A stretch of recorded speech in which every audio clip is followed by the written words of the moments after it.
Friends, इस video में हम ये देखेंगे कि एक 16x2 कैरेक्टर के एलसीडी को 8051 से कैसे इंटरफेस करते हैं।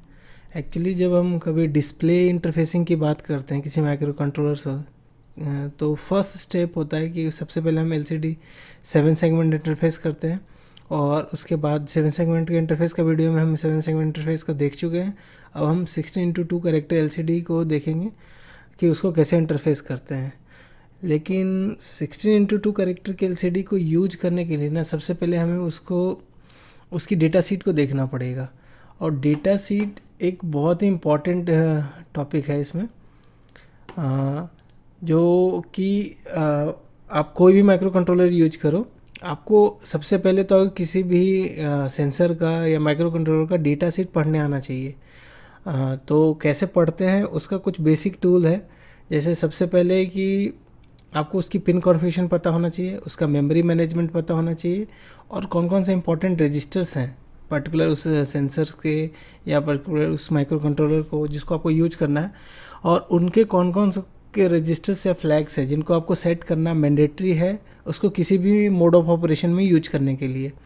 तो यहाँ पे जो हम यूज कर रहे हैं अभी देख रहे हैं वो है एक हिटाची की एलसीडी है 44780। ये एक 16x2 कैरेक्टर की एलसीडी है। यहाँ 16x2 बोलने का मतलब है कि 16 तो इसमें कॉलम्स हैं और 2 रोज़ हैं, ठीक है। अब इस पर्टिकुलर एलसीडी का ना, ये एक डॉट मैट्रिक्स एलसीडी है बेसिकली, और इसके इंटरफेसिंग के 2 मेथड्स हैं, ठीक है। एक है 8 बिट मेथड और एक है 4 बिट मेथड। 8 बिट मेथड और 4 बिट मेथड बोलने का ये मतलब है कि जब हम इसको 4 बिट मेथड में कनेक्शन करेंगे तो इसके 4 पिन्स यूज़ करेंगे और अपने माइक्रो कंट्रोलर के भी 4 पिन ही यूज करेंगे। लेकिन जब हम इसको 8 बिट मोड में यूज करेंगे तो हम अपने माइक्रो कंट्रोलर के भी 8 पिन को यूज करेंगे और इसके भी सारे 8 पिन्स को यूज करेंगे। अब इसके पिन कौन कौन से हैं अगर हम वो देखना चाहें तो इस पे जो पिन अवेलेबल हैं वो ये हैं बेसिकली।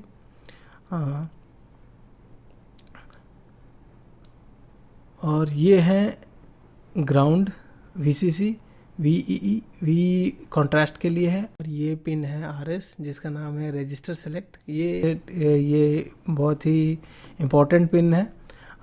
रीड राइट, इनेबल, और उसके बाद ये 8 डेटा पिन्स हैं DV0 से DV7 तक। एक पिन है LED प्लस और LED माइनस, ये है इसकी बैकलाइटिंग के लिए। तो ये पिन्स कॉन्फ़िगरेशन आपको याद रखना पड़ेगा, क्योंकि जब आप कनेक्शन करोगे 4 बिट में या 8 बिट मोड में, तो कौन से बिट मोड में यूज कर रहे हो उसके हिसाब से आप इसको पिन को यूज करना होता है। अब बात आ रही है कि जब आप 8 बिट मोड में हम इसको यूज कर सकते हैं तो 4 बिट में क्यों करते हैं। तो अब जब हमारे पास एक ऐसा माइक्रो कंट्रोलर है जिसमें हमारे पास पिन काउंट लिमिटेड है और मेरे पास सेंसर्स ज़्यादा हैं इंटरफेस करने के लिए, तो मेरे पास कोई ऑप्शन नहीं होता कि अगर मैं 8 के 8 पिन से अगर एलसीडी को इंटरफेस कर दूँगा तो मेरे पास पिन काउंट नहीं होगा दूसरे सेंसर्स को इंटरफेस करने के लिए। तो हम अपने पिन की सेविंग के लिए क्या करते हैं कि 4 बिट मोड में इसको कनेक्ट कर सकते हैं। उससे थोड़ा सा प्रोग्रामिंग स्ट्रक्चर मेरा चेंज हो जाएगा, लेकिन क्या मेरे 4 पिन की सेविंग हो जाएगी जो कि मैं दूसरे सेंसर्स के साथ यूज कर सकता हूँ, ठीक है। तो अब हम देखते हैं कि अब एलसीडी को यूज करते हैं तो एक सबसे इम्पॉर्टेंट पार्ट आता है जिसको बोलते हैं एलसीडी इनिशियलाइजेशन।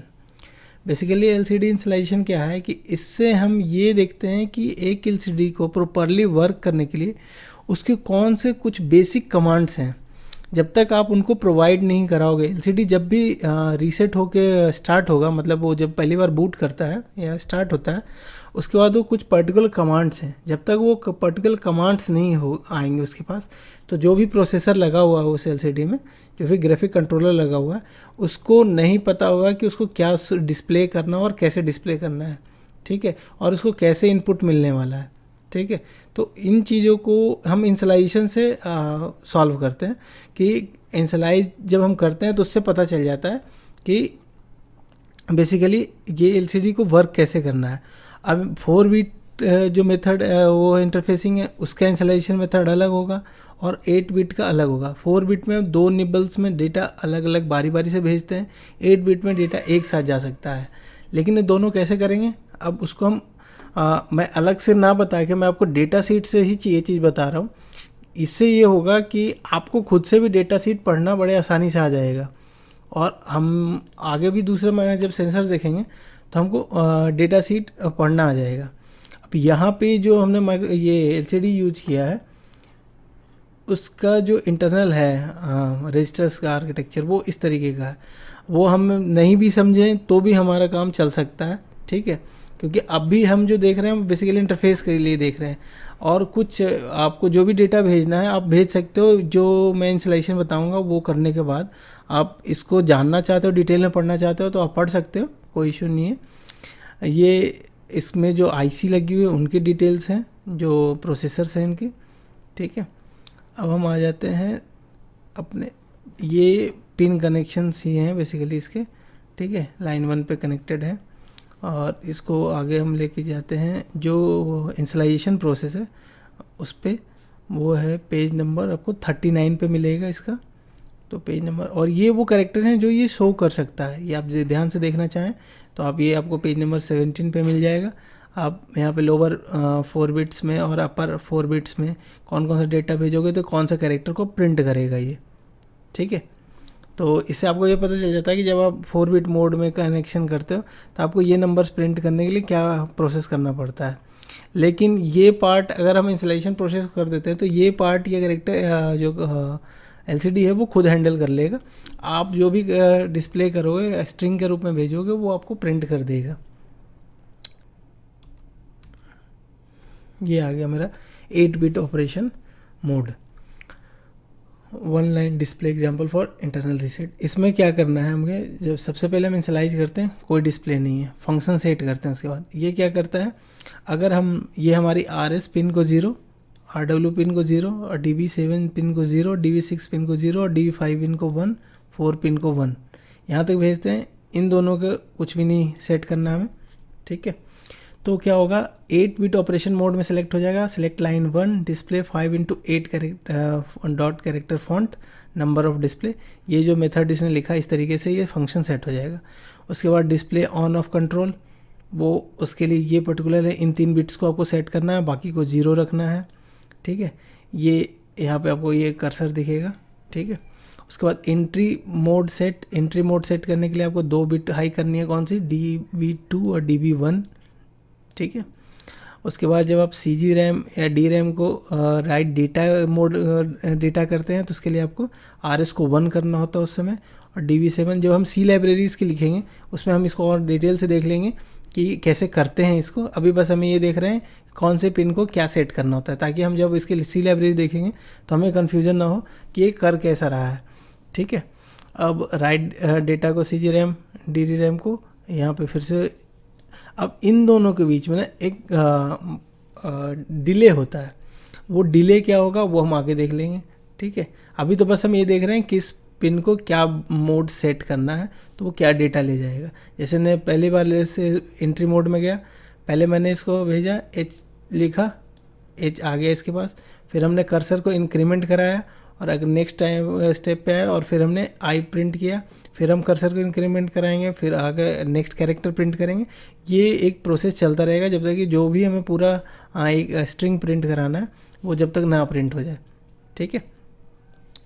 ये वही है, उसी पेज को कंटिन्यू किया है। उसमें आप आगे हमने हिटाची के बाद आगे कर्सर प्रिंट करते जा रहे हैं और ये आगे जो मुझे प्रिंट करना है वो मैं कर्सर प्रिंट करूँगा। डिस्प्ले लेफ़्ट जाना है, कर्सर को राइट जाना है, वो आप ये इन कमांड्स को यूज करके कर सकते हैं। Shift the display to cursor to position to right, इससे राइट हो जाता है शिफ्ट। अगर आप ये कमांड देते हो shift the display cursor position to right, ठीक है। तो अलग अलग पॉइंट पे अलग अलग मोड्स हैं जिसको से आप ये काम कर सकते हैं, ठीक है। यहाँ पे क्या कर्सर इस यहीं पे है लेकिन कर्सर उसके साथ अगले पे मूव हो गया, ठीक है। दोनों कमांड में ये अंतर है।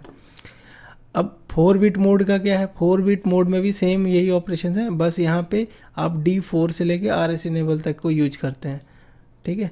यानी आप फंक्शन यहाँ तक यूज कर रहे हैं, बाकी 4 बिट्स को आपने यूज नहीं किया यहाँ पे, ठीक है।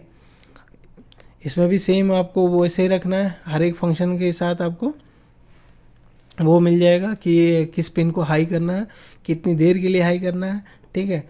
तो वो आप ये 15 मिली सेकेंड होता है बेसिकली, लेकिन 15 मिली सेकेंड वो जो हम प्रोग्राम करेंगे तो वहाँ पे देख लेंगे कि कितना, अगर हम नहीं करते हैं तो क्या होता है। ठीक है, तो अब हम चलते हैं अपनी सी लाइब्रेरी की तरफ, वहाँ से हमें देखेंगे सी लाइब्रेरी में इसको कैसे कर सकते हैं। तो अब देखते हैं इसका, ये एक छोटा सा एक फंक्शन है जो सी में लिखा हुआ है। ये क्या काम करता है, एलसीडी को इनिशियलाइज करने का काम करता है। तो इस फंक्शन में बेसिकली हम क्या कर रहे हैं तो उसको हम देखेंगे। तो हमने एक फंक्शन बनाया है इनिशियलाइज एलसीडी। अब उसके अंदर क्या करता है, हमने एक कमांड प्रोसेस किया। ठीक है, 038। अब ये 038 कहाँ जाएगा, ये 038 जा रहा है एक दूसरे फंक्शन में जिसका नाम है कमांड एलसीडी। कमांड एलसीडी क्या है वो मैंने यहाँ लिखा हुआ है। इसके अंदर में क्या होता है कि जब मैं वैल्यू भेजता हूँ यहाँ पे, तो यहाँ पे वो वैल्यू आती है जो मैं यहाँ से भेज रहा हूँ 038। ठीक है, ये वैल्यू यहाँ पे आएगी और ये क्या करेगा, डेटा को में ये वैल्यू आएगी जो मेरी 38 मैंने भेजा है यहाँ से हेक्स का, वो चली गई मेरी डेटा में। और RS उस समय 0 होगा, इनेबल 1 होगा और डिले होगा 100। ठीक है, ये डिले कैलकुलेट करने का एक बेसिक तरीका है। इसको करने का क्या क्या करते हैं हम कि जो आपकी क्रिस्टल की फ्रिक्वेंसी है उससे हम एक डिले निकालेंगे और ये अप्रॉक्स होता है। तो ये डिले वहाँ से हम ले लेंगे, आपका जो क्रिस्टल फ्रिक्वेंसी है उससे हम अपनी कैलकुलेट कर लेंगे कि 1 माइक्रोसेकंड चाहिए या 15 माइक्रोसेकंड चाहिए या फिर मिली सेकंड में चाहिए। वो हमने डेटा शीट से देखा और फिर उसके हिसाब से हमने अपना डिले कैलकुलेट किया। और डिले का एक फंक्शन है जिसमें हमने वैल्यू 100 भेजी, 100 के हिसाब से वो कुछ एक डिले जनरेट करेगा।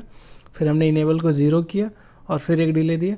ये क्या कर रहा है, ये कमांड हर बार जब भी मैं कोई डेटा प्रोसेस करने के लिए इसको दूंगा जो कि DAT में आएगा और वो डेटा ये रिटर्न करेगा। और पहली बार मैंने इसको क्या भेजा 38 क्या करता है बेसिकली, 38 सेलेक्ट करता है 2x16 डिस्प्ले सेलेक्ट करता है कि जो मोड होगा मेरे डिस्प्ले का वो 2x16 होगा। उसके बाद मैंने एक डिले दिया। डिले देने के बाद यहाँ पे 50,000 का डिले है, ये कुछ 50 मिली सेकेंड के करीब का वेट करेगा। उसके बाद हम जाएंगे 0C कमांड क्या कर रहा है, 0C कमांड है जो हमने वहाँ पे देखा था। अब जब हम 8 बिट मोड देख रहे थे तो 0C को अगर आप कन्वर्ट करो हेक्स से बाइनरी में, तो यहाँ पे मैं हेक्स सेलेक्ट करता हूँ, यहाँ पे 0 और C देता हूँ। ठीक है, पहले मैं इसको क्लियर करता हूँ और मैंने यहाँ 0C, ठीक है, सॉरी हेक्स 0 और C। ठीक है, ये आ रहा है। पहले वाले 4 बिट तो 0 आएंगे, उसके बाद ये दोनों 1 वाले बिट आए तो ये आपका 1 बिट आपको बता देगा कि आपका display on cursor of command. ठीक है, डिस्प्ले ऑन है लेकिन कर्सर ऑफ है। अगर आपको कर्सर ऑन करना है तो उसमें दूसरा कमांड है, आप उसको वो यूज कर सकते हैं। ठीक है, फिर हमने एक डिले दिया। ठीक है, वो डिले है, वहाँ से आप देख सकते हो कि डिले कितना है, 15 मिली सेकेंड के करीब होता है, उसको यूज किया। उसके बाद automatic cursor movement to right, ये हमने किया। तो इसके लिए एक कमांड है 06 आप कैसे भेज सकते हैं, 06 की वैल्यू आप बाइनरी में हेक्स को बाइनरी में कन्वर्ट करके देख सकते हो। वो आप या वहाँ से बाइनरी लो, उसको हेक्स में कन्वर्ट कर लो और 06 भेज दिया आपने। फिर एक डिले लिया मैंने और उसके बाद लास्ट है जो क्लियर कमांड, LCD को क्लियर कर लिया और फिर मैं रिटर्न हो गया। यहाँ से ये प्रोसेस क्या करेगा, LCD को क्लियर करके एक ब्लैंक LCD आपके सामने आ जाएगा। ठीक है, ये मोड उसने सेट कर दिया। वो मोड क्या है, 2x16 एक है, दूसरा है डिस्प्ले में कर्सर ऑफ होगा, तीसरा है ऑटोमेटिक कर्सर मूवमेंट होगा राइट साइड, चौथा है LCD क्लियर कर लेगा। इसके बाद अब जो हमें डेटा राइट करना है वो डेटा हम इसमें राइट कर सकते हैं। अब डेटा राइट करने का कमांड क्या है, वो जो हम C को पूरी तरीके से प्रोग्राम करेंगे उसमें देखेंगे। अभी तो केवल मैं ये देख रहा था कि LCD को इनिशियलाइज कैसे करते हैं। तो ये इनिशियलाइजेशन प्रोसेस जो कि जानना बहुत ज़रूरी है। जब तक आप इनिशियलाइजेशन प्रोसेस प्रॉपर नहीं जानोगे, आप कोड आप सही लिख रहे हो लेकिन वो कोड आपको डिस्प्ले नहीं होगा। ठीक है, तो इनिशियलाइज आपने अगर प्रॉपर किया है तो आप अगर वो गार्बेज वैल्यू भी प्रिंट करेगा, कुछ ना कुछ तो वो प्रिंट कर रहा होगा। वो अगर आप डेटा सही से उसको सेंड नहीं कर पाओगे तो गार्बेज वैल्यू आएगी, लेकिन वो डेटा प्रिंट करेगा। लेकिन अगर इनिशियलाइजेशन प्रॉपर नहीं होगा वो कुछ भी प्रिंट नहीं करेगा। ठीक है, अगर ये आपको पसंद आया वीडियो तो प्लीज़ लाइक कीजिए, शेयर कीजिए, सब्सक्राइब कीजिए। Thank you. नेक्स्ट वीडियो में हम ये देखेंगे कि एक कंप्लीट प्रोग्राम होगा जो हम एलसीडी को के लिए लिखेंगे और कैसे उसको यूज करके और उसको प्रोग्राम करके और चला करके भी देखेंगे। ठीक है, थैंक यू।